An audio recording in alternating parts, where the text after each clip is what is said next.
The Ottoman Empire lasted for over 6 centuries and spread across parts of North Africa, the Middle East, and Europe. Still, even with the might of this powerful kingdom that managed to orchestrate the fall of Constantinople, they were never able to seize the second center point of Christianity in Europe, Rome. On the list of factors that played a role in why the Ottomans were never able to gain control of the Italian peninsula, one of the most obvious was geography. Between Turkey and Italy stood 2 paths, one over land, or the other through the sea. The Adriatic Sea served as an innate obstacle between the Ottomans and Rome, making the land path a quicker and potentially easier route. But there were issues in that direction as well. Because you are our subscriber, you should definitely check out our sponsor over at Squarespace. Regardless of your future projects, having a well-structured website is of great help. From websites and online stores to marketing tools and analytics, Squarespace is the all-in-one platform to build a beautiful online presence. And to do so, you don't need specific skills in building a website. For that, Squarespace has you covered, allowing anyone to very quickly design a well-structured, beautiful, and easy-to-navigate platform. This incredible website builder includes so many features like easy link to all social media platforms, support for podcasts, integrated analytics, but also mailing lists and email campaigns. Go to squarespace.com for a free trial, and when you're ready to launch, go to squarespace.com/Knowledgeia to save 10% off your first purchase of a website or domain. After the capture of Constantinople in 1453 and then Athens in 1458, the Ottomans could have potentially had an easy shot across Europe land over to Italy, if not for an unignorable threat from Albania. Gheorghe Castriati, known by the name of Skanderbeg, was an Albanian military commander with a passion for opposing the Ottoman Empire. Skanderbeg had previously bested the troops of Murad II, father of MacLeod the Conqueror, and served as a direct blockage for any plans by the latter to reach Italy by land. As a result, Sultan MacLeod and his empire missed their prime opportunity to seize power in the peninsula.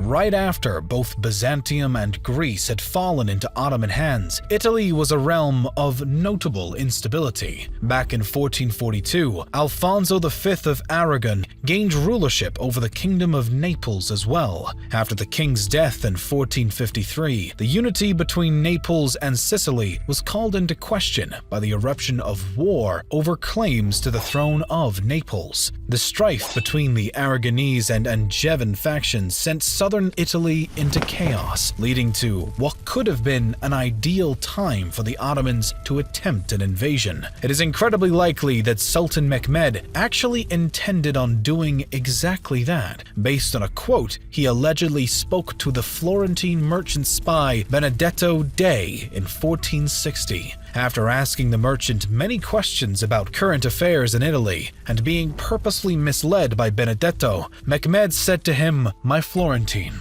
I have heard all you have said, and I believe it fully, but I answer you and say that Italy could no longer perform the great deeds it performed in the past, because in those days when it did wonders, the reason was the power of the Romans, who were then sole masters of Italy. But today, you are 20 states and groups of powers in your country, and you are in disagreement among yourselves and bitter enemies. And I know many things which will all be of help to me in the plan I have made. And seeing that I am young and rich and favored by fortune, I intend to surpass Caesar and Alexander and Xerxes by far." Still, no conquest came within the following years. Even if MacLeod was ready to take aim at Rome and the rest of the Italian peninsula, he once again faced an obstacle in the form of a man. This time, it was Vlad III, Dracula of Wallachia, who would throw a wrench in the Sultan's plans. Vlad Dracula, similar to Skanderbeg, had spent some time as an Ottoman hostage when he was a child and had since become an enemy of the empire. This entire botched debacle forced the Ottomans to shift their focus off any prior plans in order to deal with Vlad the Impaler, and then with Stefan the Great of Moldavia. Skirmishes in the north and bad diplomatic relations with Hungary, Wallachia, and Moldavia shifted the focus. The Turks wanted peace in those regions to focus again on their expansion, finally clearing Mehmed's schedule a little more so that he could once again look towards Italy.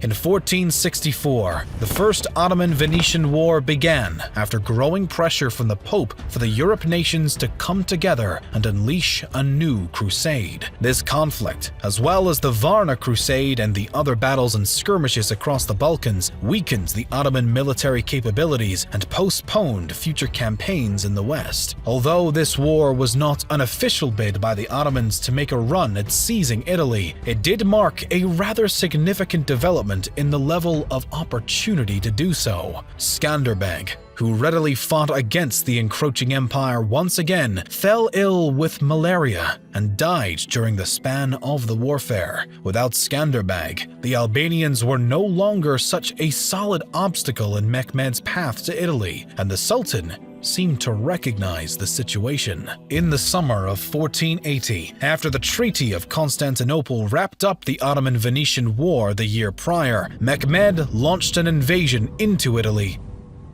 through the city of Otranto, sending a force of 128 ships with the goal of capturing the port city and creating a foothold position in the peninsula. The Ottomans landed near Otranto on July 28, 1480. After a 2-week-long siege, the walls of the city were finally ruptured, and the Ottoman troops entered Otranto, destroying homes and besieging the citadel, and in total killing roughly 12,000 citizens and enslaving another 5,000. This initial success seemed to be a good sign for Mehmed's Italian ambitions, and from that secured port, a large campaign through Italy was about to begin. But the triumph was short-lived. First, Jadik Ahmed Pasha, the Sultan's commander, had to pause his further advances in the fall due to a shortage of supplies, and returned to Albania with a large portion of his forces. Not being immediately connected through land with the shores of the empire, the Italian peninsula was pretty hard to be conquered. Only about 800 infantrymen and 500 cavalries were left in Otranto until Ahmed Pasha would be able to return. Multiple attempts were made by the surrounding kingdoms of Sicily and Naples to recapture the city, but their efforts were in vain for some time. It was not until the death of Sultan Mehmed II in May of 1481 that the tide began to change. As the Ottoman Empire faced issues concerning the Sultan's successor, they failed to send Ahmed Pasha and his reinforcements back to Otranto, eventually leading to negotiations with the opposition and ultimately surrender by the Ottomans. They finally parted from the Italian peninsula in September of 1481. After the recapture of Otranto by the Christians, the Ottomans did make several more bids at gaining an upper hand in Italy, but none brought about fortunate results, and the Ottomans changed their focus to Hungary, Persia, Levant, and Egypt, being more and more powerful on the eastern side of the Mediterranean basin. On the contrary, on January 26, 1699, the Ottomans signed the Treaty of Karlovitz, finally concluding the strife between the empire and their Holy League adversaries of Austria, Russia, Poland, and Venice for the time being. This treaty not only put a halt on Ottoman hostility toward the Italian peninsula, but it also forced the Ottomans to give up some of their territories, including the entire Principality of Transylvania. Italy, and even its individual cities, proved to be a much more difficult target than Mehmed or some of his successors may have imagined, especially after having conquered what would seem to be a trickier aspiration with the fall of Constantinople. Even when the kingdoms of the peninsula were at odds amongst each other, it appears that they were able to come together when needed to repel the Turkish invaders. Overall, Italy ended up being an unexpected challenge that the Ottomans were never able to overcome. Between the natural geography, some strong military leaders in the Balkans, the wars with Christian kingdoms, the death of a sultan, poor timing, and truly a plethora of obstacles, the odds were never in favor of an Ottoman conquest in Italy, and they didn't insist so much on this idea, despite their momentary success in Otranto, giving them a year-long foothold in the region. The Ottoman Empire was simply unable to seize momentous power in the peninsula at any point through the centuries. Potentially, had one or a few of the troubling factors been removed from the situation, Sultan Mehmed himself would have had more success in an aim to push on after taking Byzantium. But either to the fault of the Sultan and his timing, or poor luck for the Ottomans, failure was inevitable. We will cover more episodes about the Ottomans and medieval Europe, so be sure to subscribe and hit the bell button to be notified when a new video is ready. Thank you so much for watching. We'll see you on the next one.